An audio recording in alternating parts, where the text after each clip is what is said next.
Hello दोस्तों, कैसे हो आप। मैं हूँ देविंदर। रूस यूक्रेन युद्ध को 3 साल हो गए हैं।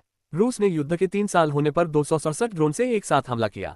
यूक्रेनी अधिकारियों के अनुसार Kharkiv, Poltava, Sumy, Kyiv, Chernihiv, Mykolaiv और ओडेसा सहित पूरे यूक्रेन में कम से कम 13 क्षेत्रों में ड्रोन रोके गए। यह अब तक के सबसे बड़े हमलों में से एक है। ये हमला ऐसे समय में हुआ है जब अमेरिका के राष्ट्रपति डोनाल्ड ट्रंप रूस यूक्रेन युद्ध को जल्द से जल्द खत्म करने के लिए दबाव बना रहे हैं। 24 फरवरी इस युद्ध को 3 साल पूरे हो गए हैं। 3 साल होने के बाद भी यह युद्ध नहीं रुक पाया है। युद्ध रोकने के लिए सऊदी अरब में अमेरिका ने रूस के साथ मीटिंग की, लेकिन पूरी दुनिया के लिए हैरानी की बात रही कि इसमें यूक्रेन को शामिल नहीं किया गया। युद्ध के 3 साल होने के बाद सवाल किया जा रहा है कि आखिर यह जंग कब खत्म होगी। रूस की ओर से 2022 में पूर्ण पैमाने पर हमला किया गया था। यूक्रेन के कई इलाकों को रूस ने कब्जाया है। पश्चिमी सहयोगियों की ओर से सैन्य मदद के जरिए यूक्रेन लड़ रहा है।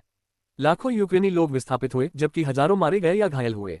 यूक्रेन की जमीन पर कब्जा। यूक्रेन युद्ध की शुरुआत में यूक्रेन ने अपनी राजधानी कीव को रूसी अटैक से बचा लिया, लेकिन बाद में खार्किव और खेरसोन के कुछ हिस्सों को वापस हासिल कर लिया। लेकिन डोनेत्स्क और बखमुत जैसे पूर्वी क्षेत्रों में उसे भारी नुकसान हुआ।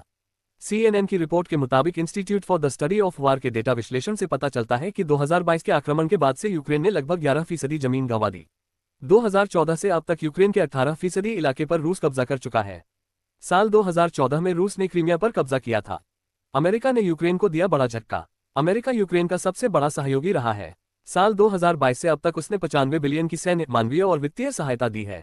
लेकिन ट्रंप प्रशासन में यह मदद खतरे में पड़ सकती है। ट्रंप ने 2024 के चुनाव प्रचार के दौरान यूक्रेन को दी जा रही अमेरिकी मदद की आलोचना की थी। हाल ही में उन्होंने यूक्रेन से मदद के बदले दुर्लभ खनिज मांग लिए हैं। हालांकि जेलेंस्की ने इस प्रस्ताव को खारिज कर दिया है। हाल ही में यूसेफ की फंडिंग रोकने से यूक्रेन के NGO और चैरिटी संस्थानों पर असर पड़ा है। वे कर्मचारियों की छंटनी कर रहे हैं और आत्महत्या रोकथाम हेल्पलाइन व HIV जांच से जुड़े प्रोजेक्ट बंद करने को मजबूर हो गए हैं। लाखों यूक्रेनी विस्थापित हुए। रूस की ओर से किए गए हमले के बाद से लाखों यूक्रेनी नागरिकों को अपना घर छोड़ना पड़ा। संयुक्त राष्ट्र की शरणार्थी एजेंसी के मुताबिक 2024 के अंत तक 63 लाख यूक्रेनी शरणार्थी यूरोप में रह रहे हैं। 12 लाख जर्मनी में, 9 लाख पोलैंड में, 3.9 लाख चेक रिपब्लिक में रह रहे हैं। इतना ही नहीं, 12 लाख यूक्रेनी शरणार्थी रूस में भी रह रहे हैं। संयुक्त राष्ट्र मानवाधिकार कार्यालय के अनुसार यूक्रेन में 40,000 से अधिक नागरिक मारे गए। कितने सैनिकों की हुई मौत। यूक्रेन युद्ध के कारण लाखों लोगों की मौत हुई है।